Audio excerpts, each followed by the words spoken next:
9 days. That was what the trapper had said, tapping his pipe against his knee, like the number itself was a thing he could knock loose and hand over. 9 days. Maybe 10 if the sky was merciful, before the pass shut its teeth for good and didn't open them again until June. I did not know yet what we would find that would make 9 days feel like nothing at all. We came up out of Given's Fork on a Saturday, the 19th of September, with the light already thin and slanted the way it gets in the San Juans once the year starts turning its back on you. My brother walked ahead of me the way he always did, the Sharp's carbine slung across his back on a strap our father had cut and oiled himself, though our father was 3 years dead and had no more use for straps or rifles or anything else. Cole was 22 that fall. I was 17, and I had learned to measure the day by the length of his stride, because he never slowed down to explain himself, only to wait when he noticed I'd fallen too far behind. The air at 10,000 feet has a taste to it, mineral and cold, like you're breathing something that used to be rock.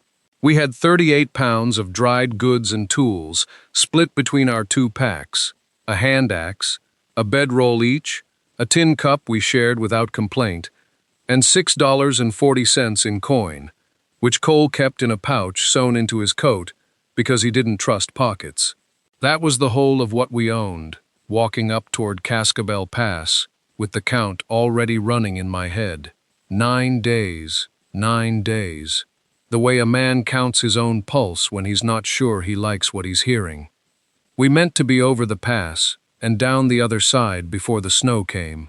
That was the plan Cole had made back at the trading post, sketched out loud, while Hollis Rademacher sat there, letting his coffee go cold, nodding like a man who has watched 100 plans get made and 100 more get buried. It was past noon, the sun already low enough to throw long blue shadows across the talus, when I saw the iron. Not much of it, just a shape wrong for the mountain. A straight black line where everything else was granite and snag and broken timber, half a mile off the old grade, canted up against an outcrop like something had thrown it there and walked away. I stopped walking. Cole didn't notice for 11, 12 steps, and then he did, and he turned, and I watched his face do the thing it does when he's deciding whether a thing is worth the time it'll cost us. "That's a locomotive," I said, though he could see that plain as I could. He looked at the sky, then at the shape, then back at the sky, weighing daylight against curiosity the way he weighed everything. "We got 9 days," he said. Not 9 days to go looking at wrecks, but he was already walking toward it. The talus gave way to a slope of broken shale, and we picked our way down it sideways, packs shifting, the axe head knocking against my brother's hip with every third step. 9 days. I kept saying it in my head like a man counting his own money, over and over, making sure the number stayed the same. 8. If you counted the light we'd already burned that morning arguing with Rademacher about whether the North Fork was faster, it wasn't faster. It was just shorter on the map, and maps don't tell you about snowfields that haven't melted since June. The iron got bigger the closer we came, and then it stopped looking like a shape and started looking like a machine, a boiler, a cab, black paint gone to rust orange in long streaks, like something had bled down its sides. It sat canted against a granite face, maybe 15 feet of rock behind it, holding it up the way a man leans on a doorframe when he's too tired to stand on his own. No rails under it, no trestle, just the wreck and the mountain, and a lot of years between them. Cole stopped about 30 feet off and held up his hand, not because there was anything to be careful of that I could see, but because that's what he does. He looks before he touches. I've never known him not to. "Silverton and Western," he said, reading letters I couldn't make out yet from where I stood. His voice didn't have much in it, not wonder, not the kind you'd expect from 2 boys who'd never seen a train up close, let alone one lying dead in the mountains. Just a kind of careful arithmetic, the same thing he does over a fire that won't catch, or a creek that's running high. Never heard of them, I said. Because they're not in business anymore. He crouched down, ran 2 fingers along a rivet seam gone black with rust, and looked up the slope toward where the grade should have been, where you could still see it if you knew to look. A shelf cut into the mountainside, grown over now with willow and a scatter of aspen no thicker than a wrist. Nobody builds a line up here and just quits unless something happened. The wind came through then, the kind that has snow behind it even when the sky's still clear, and I felt it go straight through my coat like the coat wasn't there. Cole felt it too. I watched him feel it, the little tightening around his eyes, the way he glanced west toward Cascabel, like the pass itself might close early out of spite. 8 days, I said, though he hadn't asked. He didn't answer that. He was already moving down along the boiler's flank, counting something with his eyes, and 20 yards past him, half buried in scree at the bottom of the slope, I saw the other shape, smaller, squarer, its hatch dark with rust, and something about it made me not want to walk any closer just yet. Cole didn't wait on me. He never did when something needed doing before dark, and I'd learned a long time back that arguing with him about pace was like arguing with weather. He went down the scree on the sides of his boots, slow, testing each stone before he trusted it, and I followed with the axe still in my hand, because it felt wrong to set it down. The tender car sat lower than the boiler, tipped so its near wheel had dug a trench into the mountain that 11 winters of runoff had since half filled with silt and willow root. Whatever paint it once wore was gone to a color no different from the rock around it. I could make out a stenciled S near the top edge, the rest of the lettering eaten away, and below that the hatch Cole was already crouched in front of, running his thumb along a seam of rust, thick as a wafer. "Water car," he said. "Or coal. Both, maybe." He didn't look up. Wouldn't carry passengers this far back. I stood a few feet off and didn't answer. There's a smell that comes off old iron that sat wet a long time, something between a blacksmith shop and a grave, and it was coming up off that hatch, stronger the closer he got to it. I told myself it was just rust. Cole struck the latch once with the flat of his hand, testing it, and it didn't move at all, not even a groan, like the metal had forgotten how to bend. 8 days, I said again, quieter this time, more for myself than him. I heard you the first time. I'm just saying it so it stays true. He sat back on his heels and looked at me, the way he did when he was deciding whether to be short with me or not. The wind cut through the willow behind us and set it ticking against the car's flank, a sound almost like fingernails, and neither of us moved to build the fire, though the light was already going long and gray over the ridge to the west. "We get one night up here to decide," he said. "Cabin or this?" He nodded at the boiler behind us, the great canted shape of it dark against the granite. "Can't spend 8 days deciding and building both. It's not a cabin we've got time to build, not up here, not with what we're carrying." He knew that. He'd known it before I said it, same as he'd known the coat wasn't warm enough before the wind proved it. But he liked to hear me say the hard things out loud, I think, so he wouldn't have to be the only one who'd said them first. The hatch held. He tried it twice more, and it held both times. And on the third he stopped, palm flat against the rusted iron. Very still, the way you go still when you've heard something you're not sure you heard.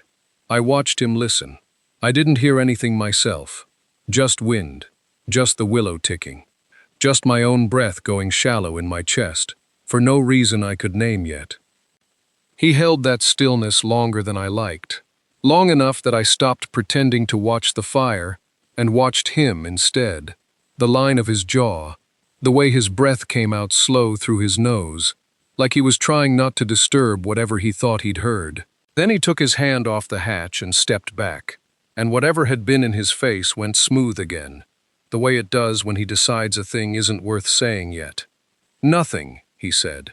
"Metal settling. 11 years up here, it's still got things to say." I didn't believe him, and I don't think he believed himself, but the sun was down past the ridgeline now, and there wasn't light enough left to argue with, so I let it go, the way you let go of a rope that's already cut. We got the fire built proper against the lee side of the boiler, where the granite threw the wind up and over us instead of through, and we ate 2 strips of the dried venison each, and half a biscuit, and I remember thinking that was the first meal we'd eaten in 11 days that didn't taste like walking. Cole laid it out plain while we ate, same as he always does, ticking through it like a man counting coin he doesn't have enough of. 8 days of weather left, maybe 9 if Rademacher's guess ran generous, which men who sell whiskey and traps to fools like us generally don't. A cabin from raw timber, cut and notched and chinked, was 3 weeks' work for 2 men with 1 hand axe between them, maybe less if the trees stood close. But the trees up here stood thin and crooked, and mostly wrong for it, wind stunted, not worth the sweat. The boiler was already standing. The boiler had walls a 1/2 inch of iron thick that no wind up here had ever once moved. What it didn't have was any way to keep the cold from crawling in through every rust seam and rivet gap in its hide. And that was going to take clay we hadn't found yet, and hide we hadn't tanned yet, and time we didn't have much of either. So it's not really a choice, I said. No, he said. It's just the one where we know all the ways it can go wrong before we start. That was Cole's whole philosophy of the mountains, if he'd ever admit to having one. Not the safest path, the one whose dangers you'd already counted. We banked the fire low before we slept, the way Pa taught us. Coals kept alive under ash rather than let to roar and die, and I lay with my back against my pack and the sharps across my knees, out of habit more than fear, and I listened to the wind come up through the willow stand, below us, with a sound like something dragging its coat over stone. Somewhere past midnight I woke once, certain, the way you're certain of things in the dark that daylight later makes you doubt, that I'd heard the tender car's hatch groan on its hinge, 20 yards downslope, though we hadn't touched it since. I didn't wake Cole. I lay there and counted my own breaths instead, the way you do when you're trying to prove to yourself you're not afraid.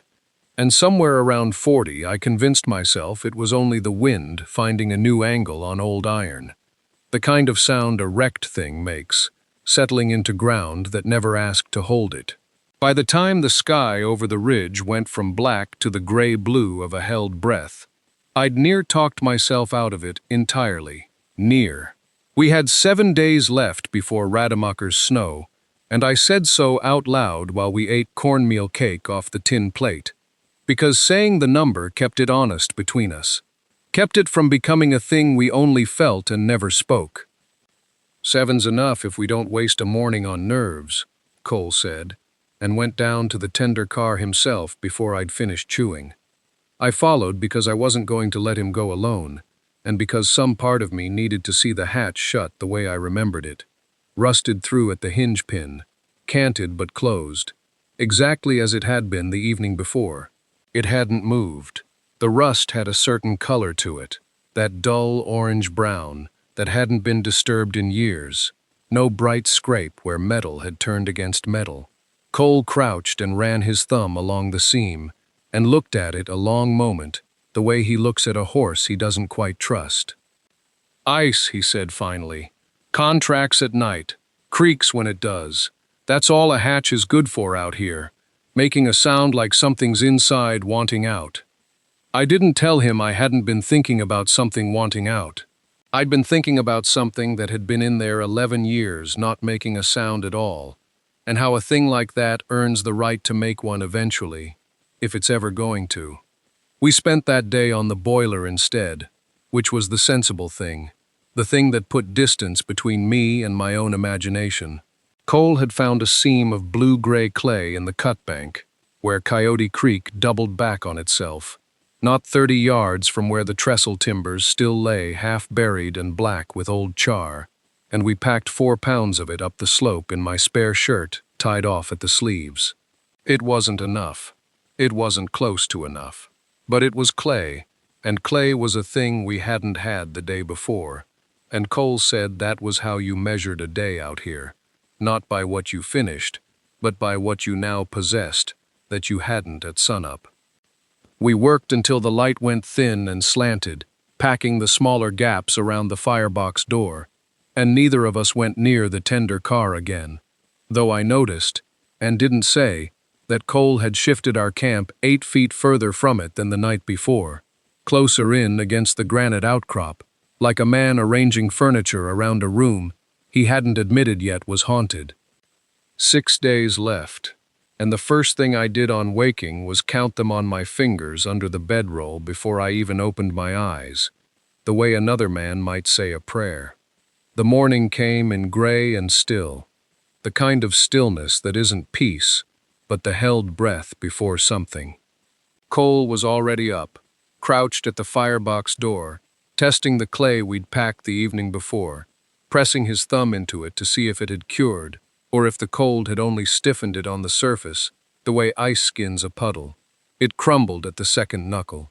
He didn't say anything about it. He just started mixing more, working creek water into the clay with a stick until it had the consistency he wanted, and I understood, without being told, that we'd be doing this same work again tomorrow, and the day after, for as long as the weather allowed us to.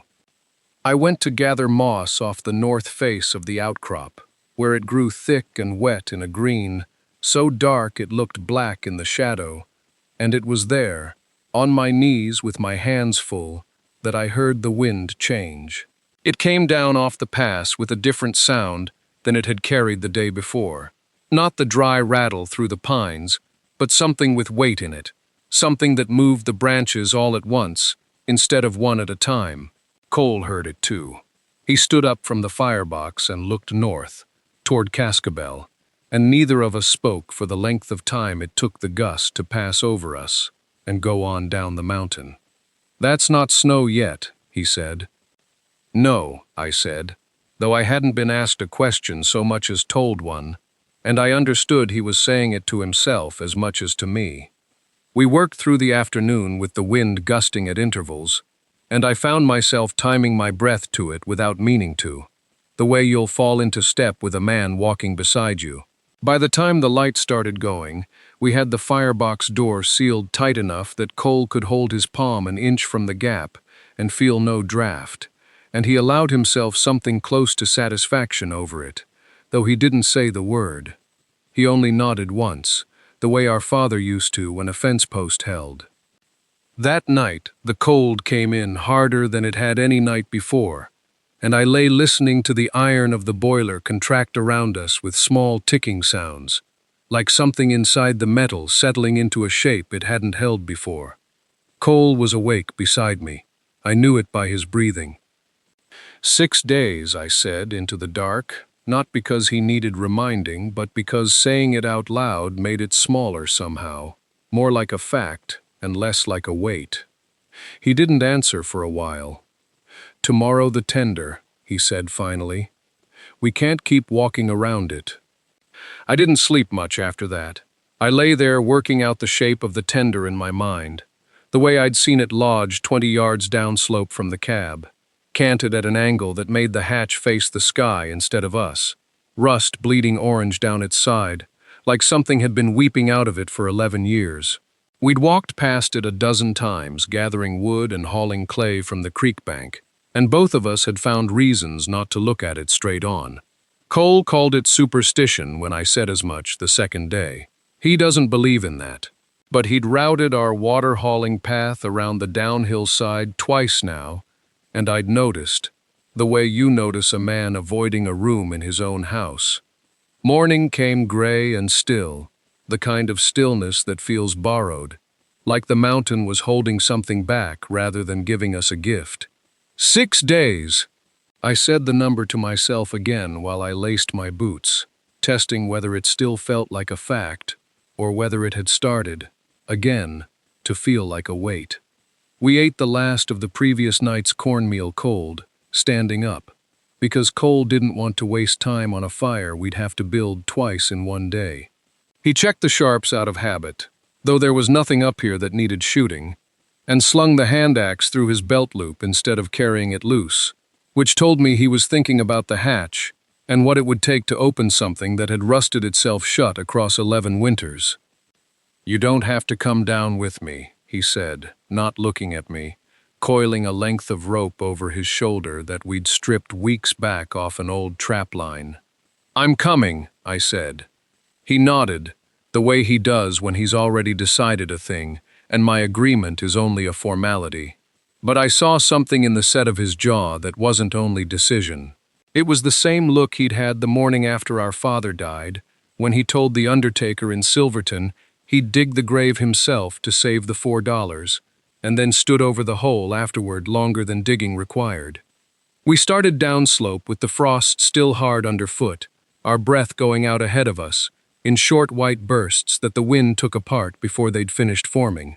The tender sat waiting, the way it had sat waiting, for 11 years, patient in a manner no living thing manages, its hatch a dark seam against the rust. And as we came around the granite shoulder that had hidden it from the cab all this time, I saw for the first time how far down the slope it had traveled before something had stopped it, and how that something was a boulder the size of a cabin, wedged under its belly like a hand cupped beneath a fallen man. The boulder had done what nothing else in that country seemed able to do, which was hold something still. My brother stood a moment looking at the angle of it, the way a man looks at a debt he's about to collect on, and said we had 6 days left before Rademacher's snow came down out of the passes for good, and that 6 days was enough, if we didn't waste the morning standing here admiring rust. I didn't answer him. I was looking at the hatch. It sat higher than a man's reach, canted with the whole car, and around its rim the iron had gone the color of dried blood, flaking in sheets where the weather had worked at it for 11 winters, without anyone to stop it. There were rivets along the seam, a dozen of them, each one a small dark eye. Cole set the axe head against the lower edge where the metal had thinned to lace, and told me to find something to stand on, and I dragged over a shelf of broken shale until it held my weight, and for a while there was only the sound of the axe finding purchase, and slipping and finding it again, a rhythm with no music in it, just work. The cold had a smell that morning, mineral and flat, the smell of a country getting ready to close its fist. Somewhere above us, a raven worked the thermals over the grade, silent, patient, in that same way the tender was patient, and I found myself watching it, instead of the hatch, because it was easier. "You hear that?" Cole said, and I did. A give in the metal, a groan pitched low, like something remembering it was allowed to move. He struck again, and the seam opened a hand's width, black inside, no light reaching past the first few inches. He struck once more, and the whole plate folded back on a hinge of rust that had somehow survived when nothing else had, and the smell came out. I want to say it was terrible and leave it there, but that wouldn't be honest. And my brother always said, a man who isn't honest about the small things won't be honest about the large ones. It wasn't terrible so much as old, a smell like a cellar that has never once been aired, dust and iron, and something underneath both of those that neither of us named yet, though I think we both already knew what it was. The way you know a name is coming before it's said. Cole didn't move for a long moment. Then he took the lantern from his belt, though we hadn't lit it, only carried it out of habit, and he looked at me instead of the dark hole in the tender's side. "Whatever's in there," he said, "has been waiting longer than we've been alive between us. It can wait until we've got light enough to see it right." We banked the fire low that night, and neither of us slept much, though we pretended to for each other's sake. I lay listening to the wind work through the cab's broken window frame, a thin whistling that hadn't been there the week before, and I counted backward the way I'd taken to doing. 5 days left before Rademacher's frost, 5 days before the pass at Cascabel choked itself shut with snow the way he'd promised it would, the way every trapper who'd ever wintered this high promised it would, without exception, without mercy. 5 days, and now a hole in the tender car we couldn't unsee. Cole was up before the gray had fully come into the sky. I heard him already outside. boots on frozen ground. And when I came out, he was standing at the tender with the lantern lit and held low, like he didn't want to startle whatever was in there, though nothing in there was in any state to be startled. "You don't have to look," he said, not turning. I looked anyway. That was always the trouble between us. He'd say the kind thing and mean it, and I'd go and do the opposite, because I was 17, and couldn't stand the idea that he'd carry something alone that I hadn't seen for myself. The lantern light went in ahead of us, swinging a little, and it caught first on coal dust, settled thick as a blanket over everything, undisturbed in a way that made 11 years feel like 11 minutes, like the car had only just stopped rocking. Then it caught on cloth, or what cloth becomes after that long. Gray, stiffened, folded in on itself in the corner where the coal bin met the water tank. Then it caught on bone. Cole made a sound low in his throat, not quite a word, and put his free hand flat against the iron wall like he needed something solid under it. I want to say I felt fear. What I actually felt was stillness, the kind you feel standing at the edge of a drop you didn't know was there until your boot was already past the edge of it. I noticed I'd stopped breathing before I noticed I was afraid at all. There was a boot still laced on one foot. There was a hand, curled, resting near something square and dark that the lantern hadn't found yet, tucked back against the tank wall where the coal had slid to cover half of it. "Eli," Cole said, and his voice had gone flat and careful, the way it did when he was deciding something. "Bring the lantern closer." I brought it closer. The light moved across the coal and settled on the square dark thing, and it was a box, iron-cornered, maybe 14 inches across, with a lock plate gone orange with rust, and letters stamped into the lid that the coal dust hadn't quite swallowed. Cole reached past the hand, careful, so careful, like the dead man might still object, and brushed the dust away with 2 fingers. Silverton and Western Rail Co. Payroll. Neither of us said anything for a while. 6 days left before the pass closed, and I remember thinking that number, holding on to it, because it was easier than looking at the boot with the lace still tied. Cole didn't touch the box again. He sat back on his heels and looked at the rest of him, what was left, laid out the way a man falls when there's no one to arrange him afterward, one arm flung toward the hatch he never reached.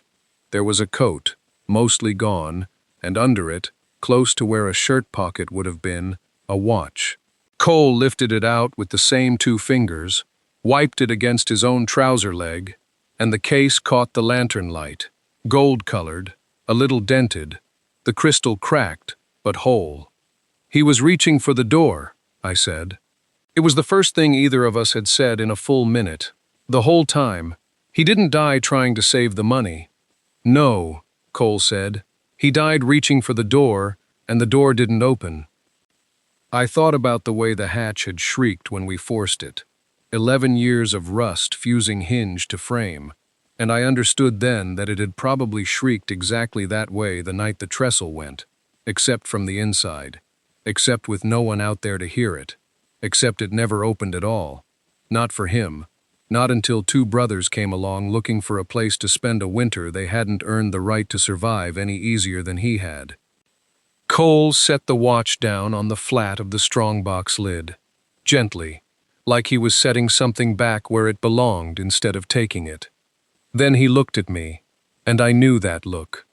It was the look he got before he decided something for the both of us, same as always, same as our whole lives had gone. "We're not carrying that money down," he said. 6 days. I didn't argue, but I wanted to know what we were going to do with a dead man who still had his boot laced, and a box worth more than either of us had ever held in our 2 hands together. We buried him a 1/4 mile from the wreck, on a shoulder of open ground where the granite gave way to a stand of stunted spruce, because Cole said a man ought to be put down somewhere the mountain could keep an eye on without the iron crowding him. It took the better part of a day to carry the stones up, flat ones, gray ones, the kind that stack without wanting to slide. And we worked mostly without talking, the way we did most jobs worth doing right. 5 days. I kept count out loud sometimes, Not because Cole needed reminding, but because saying it steadied something in my chest that had gone loose since the hatch came open. We wrapped what was left of Thomas Ferris in the tarp off our own bedrolls, the good waxed one Pa had carried out of Missouri, because it seemed wrong to spend 11 years in a coffin car and then get put in the ground with nothing at all. The strong box went in beside him, lid down. The lock we never picked, left exactly as we found it. Cole said a man who died guarding something ought to keep guarding it, even after there was nothing left in him to guard with. I didn't understand that, the way he meant it until later, until I'd had a long winter to turn it over. We built the cairn 4 feet high, wider at the base than either of us could reach around, and Cole set the capstone himself, standing on my shoulders to do it, cursing the whole time about how a dead brakeman had no business making a man work this hard in October. It was the first thing either of us had said that sounded like a joke since we'd forced the hatch, and it didn't feel like a joke at all. It felt like something a man says over a grave when the silence gets too heavy to stand under. 4 days left, and the sky that morning had the flat white look Rademacher had warned us about, the look that comes before the mountain quits pretending it might let you stay. We didn't mark the cairn, not yet. Cole said a marker was a promise, and he wasn't ready to make one he couldn't keep, not knowing yet whether the company that lost this man would even want to know he'd been found. I carried the logbook and the watch back down to the wreck, wrapped in oiled cloth, and that night, with the wind picking up along the ridge for the first time in a week, Cole sat by the fire turning the watch over and over in his hands, like it might tell him something more than the hour, and said we still had a home to finish building before the mountain decided we'd run out our time. 1 day left when we drove the last daub of clay into the seam above the firebox door, packing it with moss until my knuckles split from the cold and the mixing. Cole held the hide taut while I nailed it flat against the iron, and neither of us spoke much, because there wasn't much left worth saying that the work itself wasn't already saying. By afternoon, the sky had gone the color of an old nickel, and by dusk, the first flakes came sideways through the pass, fine and dry, the kind Rademacher said meant business. We banked snow against the boiler walls before full dark, packing it thigh-high the way he'd told us, and crawled into the cab and listened to the country go quiet and white outside iron that had already survived one kind of ruin and was, that night, asked to survive another.